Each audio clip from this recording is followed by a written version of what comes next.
energiya yetishmovchiligi bor. Chunki o'sha erkin radikal deb aytgan narsamiz, albatta mitoxondriya jarohatlagandan keyin albatta mitoxondriyada energiya ishlab chiqarish jarayoni buzilib ketadi. Mana shu energiya ishlab chiqarish jarayoni buzildi degani bu o'sha mitoxondriyaning nobud bo'lishi va hujayralarning erta qarishiga, biologik qarish tezlashishiga, umr qisqarishiga olib keladi.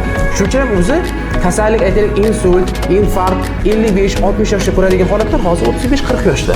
Bu kasallik yosharmadi. Biz tez qarayapmiz.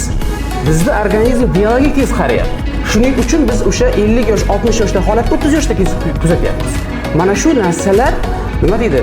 Komplementar tibbiyotga bu kelajak tibbiyot deb qarashga majbur qilamiz. Chunki bu narsa bizga imkoniyat bu.